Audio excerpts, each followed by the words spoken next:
You are about to journey against the current of contemporary thought and beyond the troubled waters of daily news to the very source of our extraordinary culture. You are going upstream with Cashill and Edge. Well, welcome back, Mr. Edge, for another exciting episode of Upstream with Cashill and Edge. I'm ready, Mr. Cashill. And, by the way, we are hosted here by Real Media Studios in Overland Park, Kansas, a full-service facility. Love this place. Excellent. And we have a wonderful producer, by the way, named Carly. I won't say her last name for fear that she'll be tainted by association with the show, yeah, since I'm not sure she's fully advocating our positions. But I was talking to her, to Carly beforehand, about the new TV series that spun off Lord of the Rings, J.R.R. Tolkien's Lord of the Rings. And it's called Rings of Power, right? Okay. And it features the lead character is a woman named Galadriel. I believe I'm pronouncing that right. Sounds like a Scrabble word, but it's... And here's what they've... And it's so emblematic of what's happened to males in general especially in the last 10, 20 years, maybe even going back further. Tolkien writes... This can't be good. What's that? This can't be good. Tolkien writes Lord of the Rings in the 1940s during World War II. Yeah. I mean, he had fought in World War I in the trenches. I mean, he knew something about war. And it was written for boys. Okay. And it's and I'm not a big Lord of the Rings fan. I haven't read the books. And I saw one of the movies, which was very well done, by the way, and faithful to the spirit of the books, apparently. And... it's about hoblins and goblins and adventures and hobbits. And, I'm totally bastardizing the whole plot. I got a Bilbo tattoo on my ankle, but yeah, I'm not into that either. Anyhow, but it is a channeling of aggression towards the good. It's very Catholic. Tolkien was very Catholic, and it's subtly Catholic themed. It's about virtue, honor, integrity, all the things that males need to succeed in life historically. In the Lord of the Rings trilogy and in the movies as well, there's this ethereal fairy princess type woman named Galadriel, right? And I think in the movie she played by Kate Blanchett. I may be wrong, but someone of that generation, probably someone in her 50s.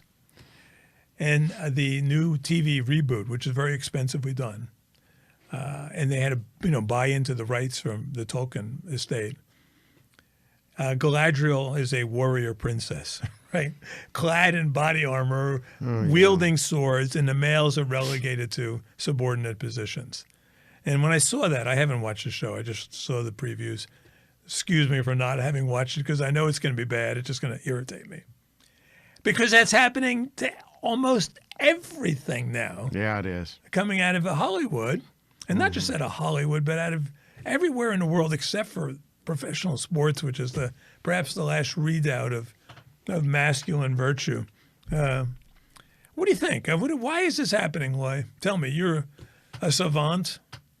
It's a collectivism thing. Yeah. I mean, it's cultural Marxism. It has a lot to do with it, and it's disguised as these well-intentioned girl power things, but really what's behind it is a lot more insidious usually. Yeah. Because anytime that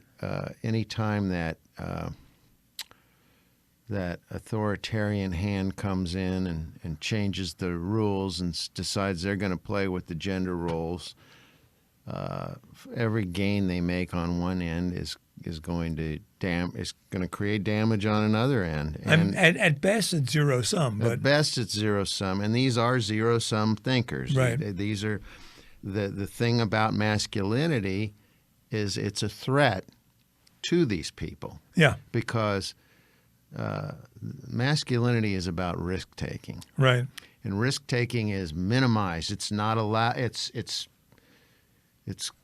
not anything that it's marginalized through the academia and through every other feminized cultural institution that we deal with, you'll see that they marginalize risk, and it's vilified almost. Yeah.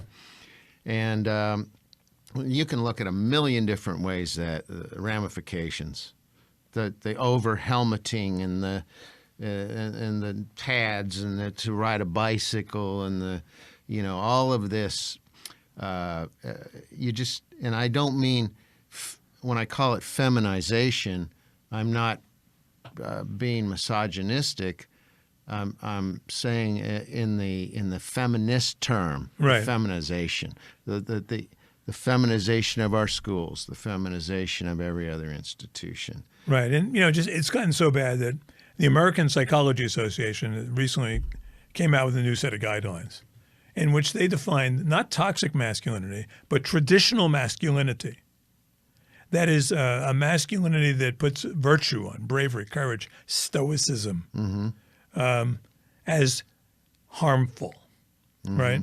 And oddly, when you read the Bible, you read into the text, which I did, I don't know why, out of some sense of perversion, what they say finally is that traditionally masculine men are reluctant to seek out emotional help, and they're less likely to request the services of psychologists, right? So they're not paying. You're not going to make any money. Alpha males don't flood the local psychiatrist office. That pisses them off. Honestly, you're hurting their profession. But Hollywood has no excuse, and this is. I started once I heard about what's her name, Galadriel. I started looking at other. I'm not a big comic book fan. Other warrior princess type thing. Marvel Comics totally sold out. Oh, a long time ago. And now they're a subsidiary. Marvel Entertainment, I believe, is a subsidiary of Disney. Disney's sold out. So you have shows like, you had Marvel characters like the Hulk. You have what's his name, Bruce Banner, Robert Bruce Banner, whatever. And, he's timid, beta male who finds Clark Kent alpha manifestation in this Hulk, right? Mm-hmm. Now there's a show on called, I think I get the title right, but I'm close if I'm not right. She-Hulk, right? Mm-hmm. Attorney at law, right? So we take. I run across a few She-Hulks in my day, and several of them are attorneys. I know some were attorneys. Yeah, in the courtroom they are Hulks, or Thor. Now and here's the perverse thing. Thor, the guy who plays Thor is a guy named Chris Hemsworth, who looks like Thor might look. Mm-hmm. Tall, blonde, strapping, huge build, 6'3". And the She-Thor, whatever her name is, Mrs. Thor. She wouldn't be Mrs., she'd be Ms. Thor or whatever. Girl Thor, or whatever they call her. Wonder Thor. I think they call her something like Wonder, something, I don't know. But it's not Barbie Thor, which it ought to be. But that I could live with. But Barbie Thor I could live with. But no, Barbie's been just about exiled from the land of little girlhood.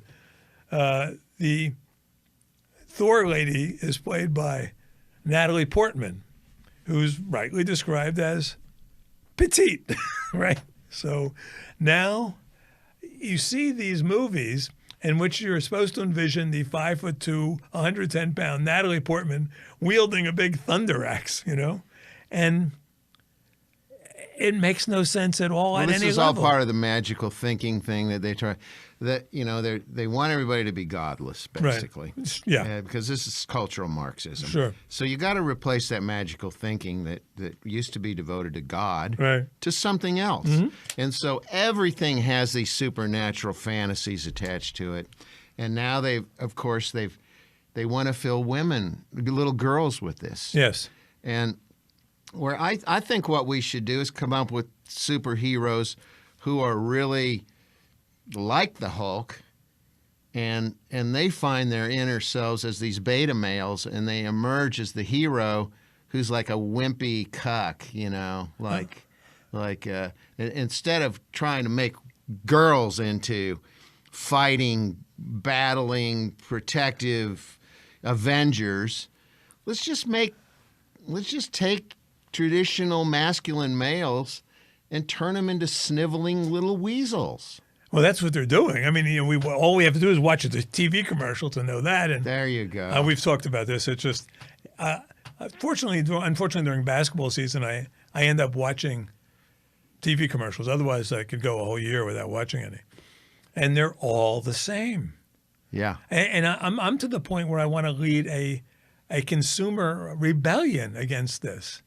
The males, especially the white males, but not exclusively, but certainly males, are almost inevitably stupid, buffoonish, incompetent, and are being rescued in every case by females and people of color. Who are rolling their eyes. Right, exactly, right. Dope. And this whole way of thinking, it's collectivism, extends to the now virtually every movie coming out of the certainly the Disney Marvel, but every movie now has to pay deference to this. I cannot tell you how tired I am of like turning on a TV commercial and I'll see, here's the opening scene we see, right? Right? So female cop holding a gun up, leading her male counterparts into some sting or some harm, it could be FBI, NCIS, law or whatever. It doesn't matter. British TV is even worse. I don't know if you ever watch British TV. And inevitably now, the head detective. I have antenna. It's hard to get. I can't really. I can get outside of London, but that's all. There's like a, some female detective. The gun pointed. Yeah. And then there's usually some like third world guy. Like beta third world guy as their backup. Who she gives instructions to and barks at. And so what are young boys taking from all this? Where do they go to get their role models when every role model they see now is being effeminized or eliminated altogether? Well,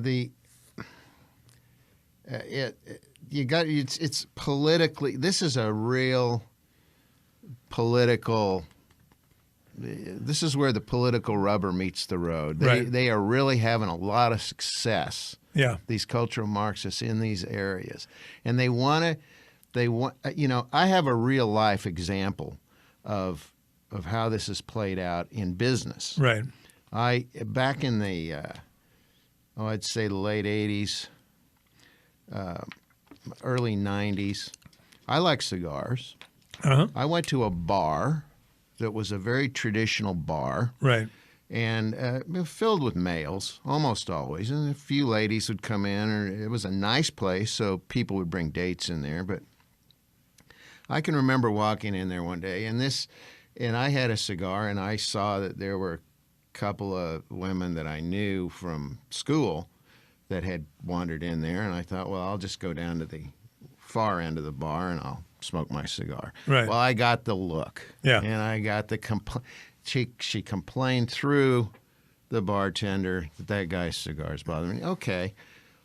It kind of pissed me off because this former bastion of maleness now, I'm being dictated by this gal that I don't like the smell of what he's doing. Make it stop. Right. And I thought, there are a lot of men who really need a place to drink at a bar that's like a man's bar, like they used to be. Used to be able to exclude women. I mean, there are bars in New York up until probably 10 years ago that did that.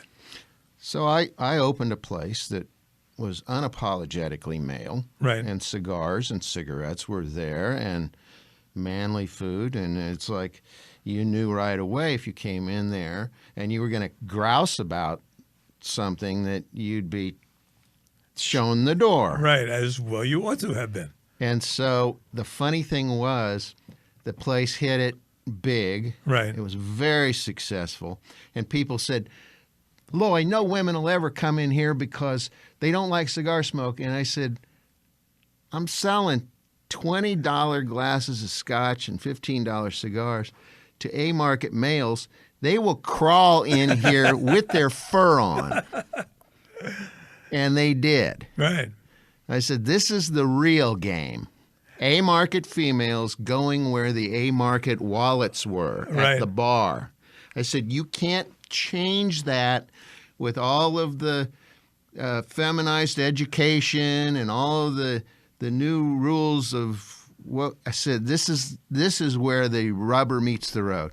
And so I saw that girl that complained about that cigar puffing on a stogie at my bar. A convert. A convert, just to show you how that was a power trip for her. Yeah. Did she hate that cigar smell so bad that was down at the other end of the room, or was she just empowered, an empowered feminist? When I saw her smoking a stogie in my bar, I knew the answer. Well, you did, absolutely. And that's you make an excellent point here, because what happens is that we're hardwired to be that way. So feminists, to get their way, have to re-educate every new generation of females. Otherwise, they're going to revert to that behavior. That's right. Which is the way God wanted them to behave. I'm sorry. I mean, which is the way we are wired to behave, unless we're re-educated. Now, I don't know. It worked. You'd worked it because you went back to caveman model. I mean, essentially, right? Yeah. Hollywood is hemorrhaging money because they're trying to re-educate. Well, these things flop. They all. I mean, almost inevitably. I went back and I looked at the numbers between the male-oriented Thors and Hulks and Supermans and whatnot, and then the female-oriented ones, and inevitably both the ratings fell off and the box office dollars fell off. Now, what Hollywood does now is they preemptively, to protect their product and to explain away to their board members why they're not making money, is that even before the movie's released, they'll talk about the misogynistic campaign to bring down, let's say, Lady Ghostbusters or Lady Thor or Captain Marvel or such a fraud or whatever. I mean, and then if they don't at least make money, they come along with virtue points that sustain their self-esteem, if not their careers in the Hollywood. And this can't last, right? Girls really want to play with Barbies. They don't want to play with G.I. Janes. And they don't make buddy movies. I mean, they don't make good buddy movies. They don't make good buddy movies because women aren't buddies. They're competitors. They're competitors. They don't go do buddy things. No, Let's go out and kick some ass, buddy. Yeah, pal, I'm with you all the way. So the buddy movies they have made that I've seen have been sort of cringeworthy because they're trying to imitate male buddy movies, like gross-out movies, What's the one, Bridesmaids? Was that the name of the movie? It was semi-popular. I couldn't watch it because they didn't know how to do what they were doing. No. And the net result is it was like, a bad version of The Hangover, which is, by the way, although a little crude, is an inspired, funny movie. You can't make it in Hangover 2. They tried in Hangover 3 or whatever, but every now and then you hit the formula. But you can't copy that as a feminine thing. It just doesn't work. Or as a female thing. No, nobody wants to see it. Yeah. Now, when you were a kid, what books did they give you to read? Well, I don't remember so much the books as I do the weekly magazines. Yeah. That they crammed down our gullet. They were very political. Huh, already? Oh, yes. It was all about, and it was these devious globalists and the people who are already infiltrating every institution. Right. So everything in the My Scholastic Reader or whatever the hell it was called, it was all about NORAD, UNESCO, UNICEF, NASA, and great technological this and that, and look at how great we're doing with all this new money we got, and we're doing all these great super things. Yeah. It's so exciting. And the UN is wonderful. And so we didn't have any women's...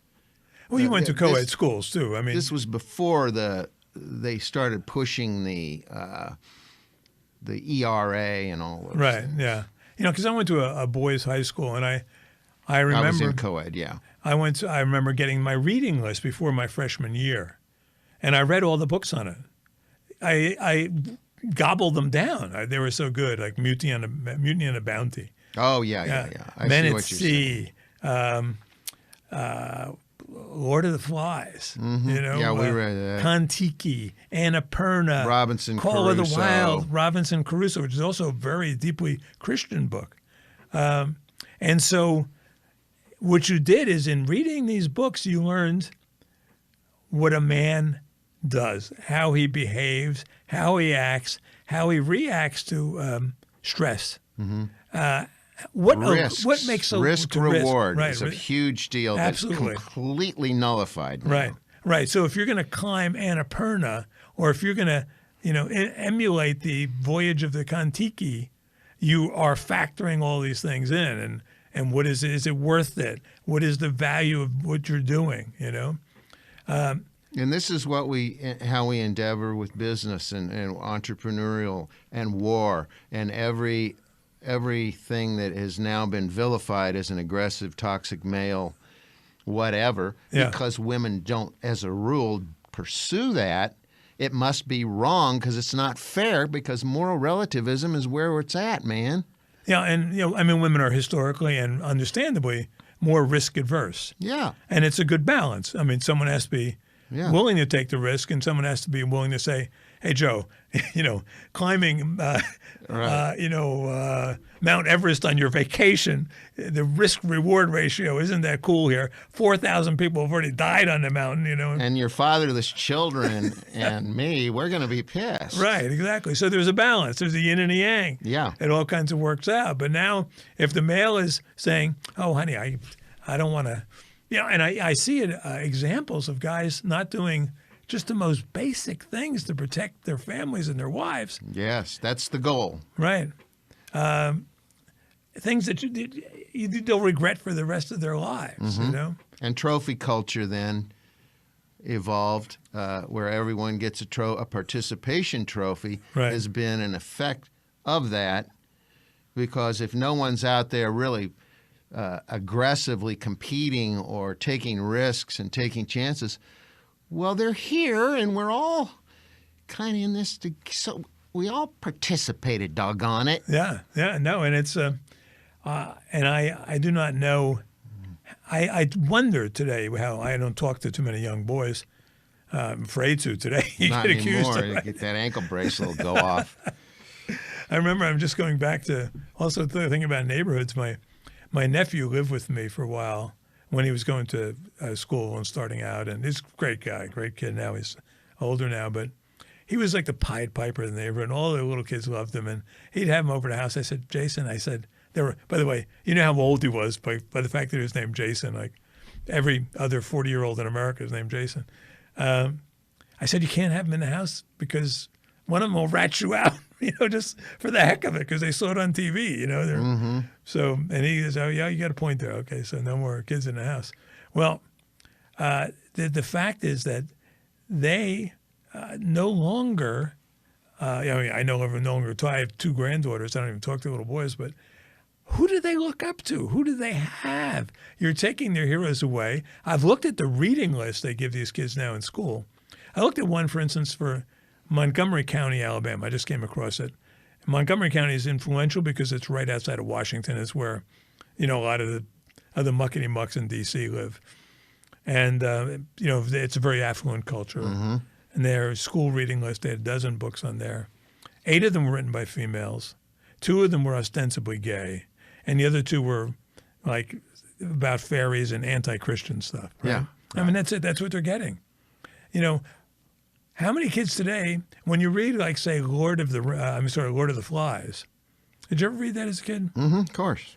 And every boy that was did. on all of our lists. Right. So all the classic Animal Farm, 1984. Oh, right, exactly, yeah.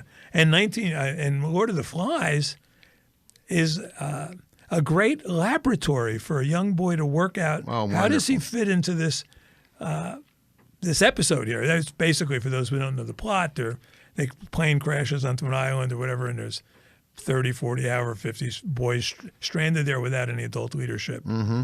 and they have to work things out for themselves. And it doesn't necessarily go well because boys will act like boys who are yet to learn to be men. Kind of a cool British movie. Yeah, it was. That was a pretty interesting movie. It was black and white. It was, but you are placed into the role of the boys. Yeah. And who are you? Are you Piggy? Are you Ralph? You know, who are you? How do you behave? Are you the bullies or whatever? So you're forced to examine your own behavior.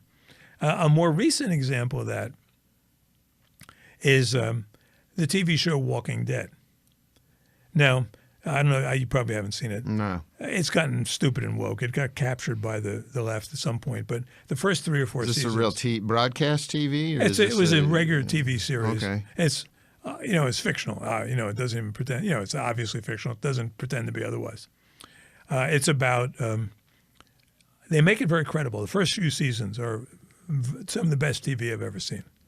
Because what they do is there is a plague strikes. Boy, it was kind of prescient in a way, too. Gee, wonder how that happened. And a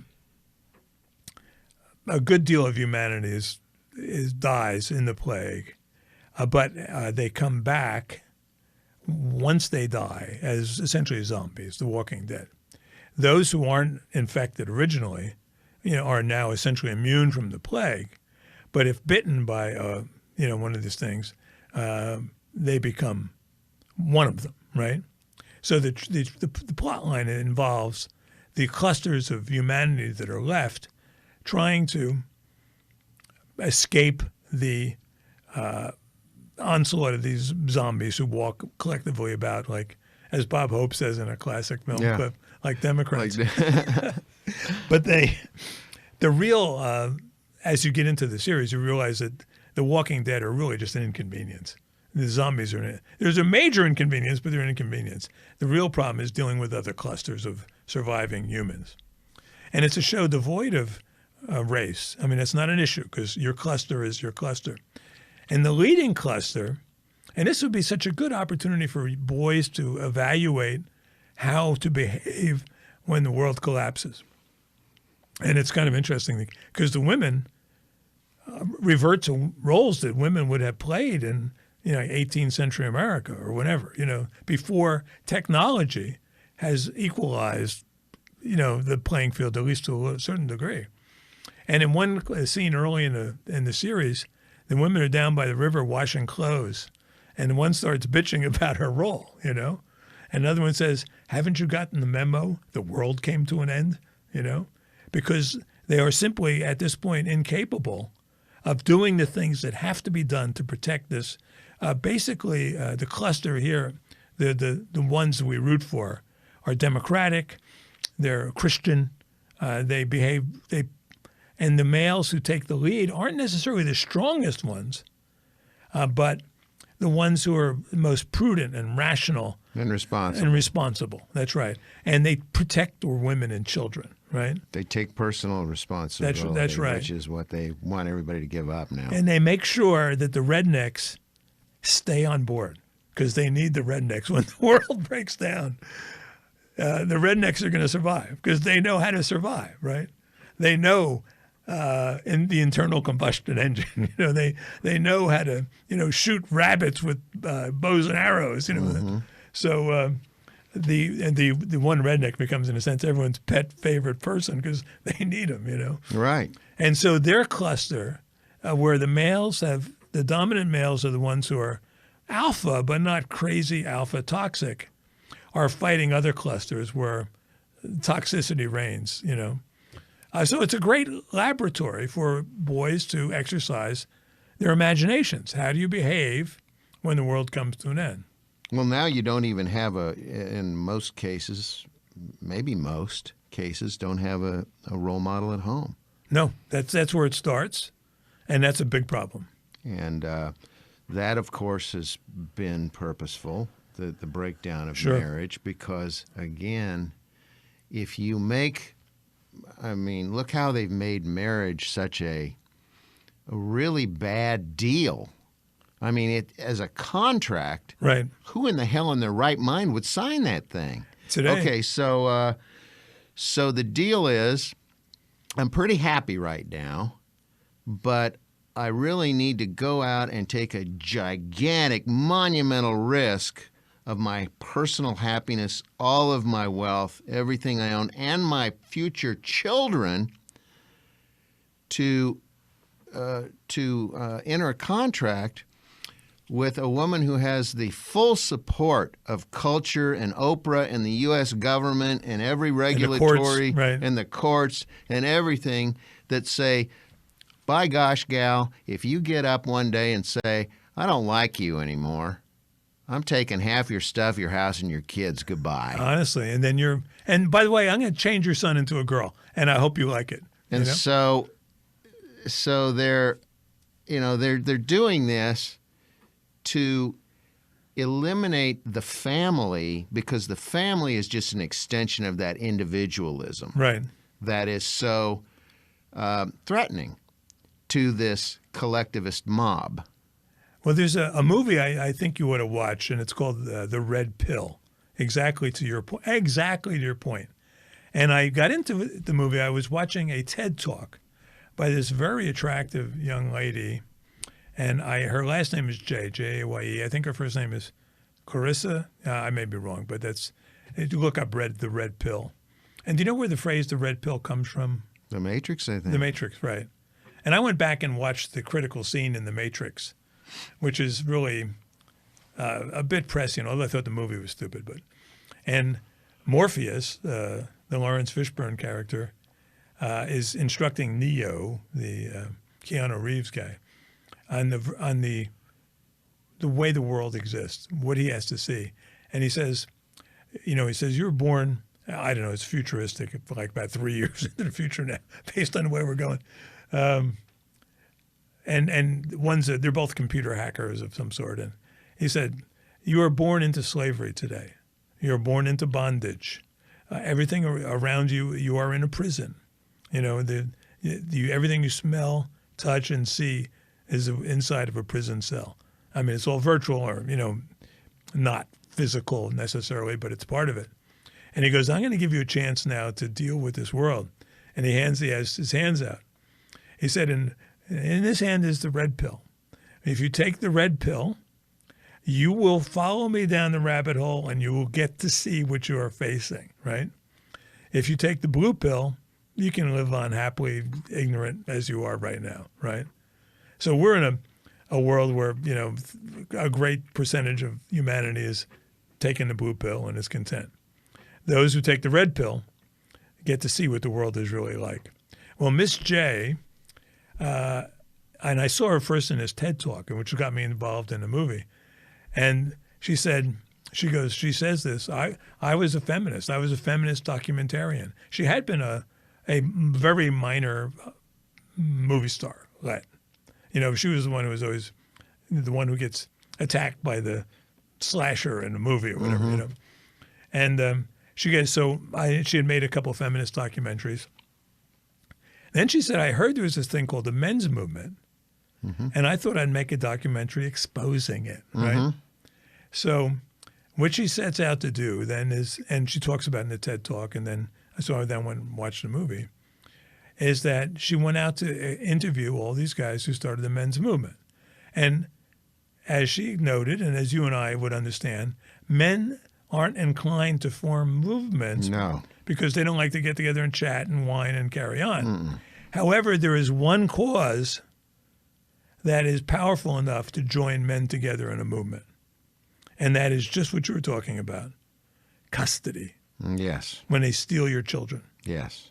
And when the courts and the society and the Oprahs and all those other people cheer on the taking of those children. You go, girl. So she starts interviewing these guys, and she takes her red pill in the course of this. She follows them down a rabbit hole. She's now very good spokesperson. Oh, she's wonderful, yeah. And there are many of them making a lot of hay. Jordan Peterson to a certain extent, and a lot of other very popular people. But go ahead, I'm sorry. But for a feminist, for an avowed feminist, to take that red pill and to interview these guys and realize, and then at the same time she's interviewing their critics, and the critics come across as so shallow and so dishonest. Vindictive and petty. And these guys are losing their children. Yes. And, and then and one case I've been following is a guy, his name is Younger, I forget his first name, out of Texas, where his wife decided to take one of his sons and change him into a girl, right? Mm-hmm. And he has no say in it whatsoever. Yeah. And then just to thwart him even more, lest the Texas courts come to his aid, she moves him to California, moves the family to California, hooks up with some guy and moves off to California. And he's standing there. There's nothing he can do. That's right. And that is what I think what started this movement. And then they talk about the other things that, in other ways in which men suffer, but men are prepared to suffer in silence. Okay, 93% of all, workplace deaths are men. We know that, and only 3/5 of college students are men, are getting degrees. Boys and men are getting screwed up and down. But historically, if you're going to be a real male, you address it individually. You don't go out and form a group and bitch about it. So yeah, we're not joiners as a rule for that kind of stuff. Have you heard of MGTOW? MGTOW? No. This is a really kind of more of a fringy group, but it stands for men going their own way. And there is a subculture. It's not as prominent on the internet as it used to be because they have deplatformed these guys. Yeah. But they are, their contention is you got to just get away. You can't participate in any way, shape, or form with marriage or any of this stuff because it's just too rigged. It's too destructive, and it's gone from a religious ceremony to a civil trap. Right. And the religious aspects of marriage are really, they're almost completely gone. And without the religious aspects, there is no marriage. No, it's just to write a piece of paper. It's a contract, and it's a bad contract. Right, so they're getting themselves purposeful, I think, which is why nobody's in the power structure. They're not crying about this. They love the dependency that this creates. Right. And they actually feed a lot of false psychological empowerment fantasies to women and create this. They're feeding a sort of a narcissism now that is its own beast that's making these marriages break up in an even more vindictive, horrible, tragic way where children are nothing but pawns. Yeah. Yeah. No, it's terrible to see, and I don't understand how I just don't understand how men can walk away from their children. But sometimes though, it's not even of their doing, and we know of people who this has happened to. Often it's not of their doing. Yeah, their lives are living hell. Right. The last thing they want is that to happen. And all of a sudden they're being accused of something. I mean, all the tools of accusation are on the side of the female. That's right. And you look at that and you go, who in their right mind would enter that contract? Because there is no social and religious pressure for everybody to play fair. Right. Keep it together. Now, my perception of what marriage used to be is, yes, it was a religious, under the aegis of a religion, right. But it was also a very sociologically there was a lot of hell to pay if anybody didn't play fair in this deal, and broke up this marriage, right? And that's no longer part of the deal. Now it's just. Hey. I had an experience once. Speaking of that, do you know who Michelle Triola is? You remember that name? Mm-mm.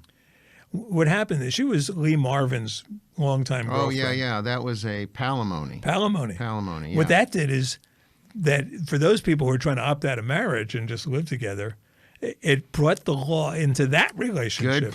Good point. Now, it's odd because I had this experience with, this is about 20 years ago. I was doing a high-end video promotion for a tech company. And Dick Van Dyke was one of the users of this product. It was new tech, and the product was called Lightwave. And it was the first desktop animation program, good one, you know. And he was an amateur, Dick Van Dyke was an amateur video, creator of product, animator. And so he volunteered to be part of this video, right? And to get his permission and to get it all straightened out, and I was the producer of the video, I had to go through his wife, Michelle. And she was just a total pain in the ass. She wasn't like Mary Tyler Moore? No, she wasn't. I mean, she Petra. reminded me about 12 times, that you couldn't begin to afford this unless Dick wanted to do it himself, right? And I said, okay. So we finally, get it all straightened out. There's a lot of tension involved. And we get to Dick Van Dyke's house. And Dick Van Dyke is exactly like you'd hope Dick Van Dyke would be, right? He is the Dick Van Dyke of the Dick Van Dyke Show. He's the Dick Van Dyke of, Mary Poppins. Just sweet, nice, decent, helpful, friendly guy who just loves to make videos, At this time, he's probably 70, 75. He's in the 90s, still doing good. And so Michelle took me on a tour of the neighborhood while the guys were setting up, and this is in Malibu. And, here George Scott lives here, blah, blah, blah, blah, blah. And then I was talking to someone afterwards, and I said, I was talking about, and she looked, though, I hate to say this, Dick Van Dyke watching the show, my apologies. She looked like someone you'd see at a Walmart, kind of dumpy, middle-aged looking woman, And I said, boy, but Dick was great. I mean, he couldn't have been nicer, but his wife is such a pain. He goes, you know who that was, don't you? I said, Michelle who? Michelle Triola. Oh, wow. That was Lee Marvin's ex, right? Litigious to the core. Wow. She'd learned. You had her pegged. Honestly. But we got it made, and it was a great product. Everyone loved it, and it was a great experience, working with Dick Van Dyke for a day. It's kind of fun. But, yeah, that litigious bone. It's the little girl who sits in the back of the class says, Mrs. Smith, Johnny is, isn't doing his homework, blah, blah, blah, Now she's running the world. Now she's interjecting that whole paradigm into even unofficial relationships and making the man suffer as a result of it. So what do you do? I mean, nanny state, right? Now, now I'm going to get personal here for a second. You've gone however many years as a single man, straight man. That's right. No accusations hanging over your head. How did straight you do it? so far. Yeah, well, you haven't haven't met the right guy yet. Bingo. I'm reading the biography now of J. Edgar Hoover, speaking of which, but that's for another day. Wow. Well, if you had met Clyde Tolson, you might have sung another tune. How have you done it? What's it like? Well, it's a long story. I'm afraid this podcast is going to have to run overtime to hear what it's like. But give me the 2-minute Cliff Note version, and then we'll take it up some other time. I can't live with conflict. I'm an oddball. I'm a zero sum. I'm a zero base guy. Right. So I'm an adventurer. Yeah. And so I would not make it good. It would be a wild ride marrying me. Uh-huh. And I look around and I go, odds real bad this would work out. When I was a child having stage of life, it'd be like, I'd have to find somebody really, really special to not grab my kids and take them away and leave me in so now I'm just a broken man who doesn't have kids stolen from him. Yeah. No, I feel like I really have been forced into the situation of remaining single because of these cultural changes that have happened to marriage. Well, it certainly hasn't encouraged you towards marriage. No. No, everything that's happened since you were old enough to. And I've seen a lot, Jack. I have had an awful lot of friends. I've been best man in many, many weddings. Yeah. Worst man in a few. And they have, I mean, I've seen a lot. Yeah. And it just, the older I got and the more I saw, the more it was like, Yeah. No. Well, I would. I have friends that are happily married. Yeah, I would recommend marriage. I think. Of course. I think if I were, you better. If I were yeah, right, exactly. I think if I were single, if I, like Chariot of Angels came and spirited my wife away, I'd expect that to be remarried in a year or so. Oh yeah, you guys get hooked on that. Yeah, but it's See, again. I know how to iron my shirts and I do all that stuff that I'm sure you would never do. No, I mean. My role in the house is I call it I'm on the grit patrol, garbage, rodents, insects, and toilets, and that's the deal. So it kind of works out. But I get it. I get what you're saying, and I understand why. When you see guys getting screwed, and we know people in common who we've got a good friend who's really majorly screwed, oh. And it's when the courts and the culture conspire to put you in that place, it can lead to some, aberrant reactions by men, and which is part of the reason you see them acting out and, murder suicides and killing their children and doing all kinds of kidnapping them, doing weird stuff. But, if your wife was going to take your child and turn him into a girl, I'd kidnap him too, I've seen some of that happening lately. Yeah, and I mean there's a full court press on to erase gender. Yeah, and I would say this to the men who are listening to the show and to the women: the way to work yourself through this program, through this problem, through this dilemma, this cultural maelstrom that's afflicted us all, is to continue to watch Cashill and Edge, Upstream with Cashill and Edge, produced here at the Real Media Studios in Overland Park, Kansas. Excellent place. So if for any full service for broadcast, whatever, video, audio, etc. And I think it's the place to go. It's the place to go, and it's a show to watch, and you will be red-pilled incrementally back into sanity by watching this. Oh yeah, we're just starting. I know it's only 45 minutes a week, but it's a good place to start, and it's a good place to learn. So, hey, Mr. Edge, and I don't want to get too personal with you. Thank you for sharing what you did, and we'll see you next. We'll get deeper into this. I'm really curious because I don't know how people do it. I'm really. Hey, girls, he's single. Right. Hey, I tell you. Yeah, right. Give me the old. On a closing note, do you know about the whole incel phenomenon? Incel. It's short for involuntary celibate. Oh no. There's a whole class of like really kind of males who are bonding around this, that they've been left out. Okay. Well, I'll just use that as my excuse then. You don't want to be an incel, by the way. I don't think it's a good thing.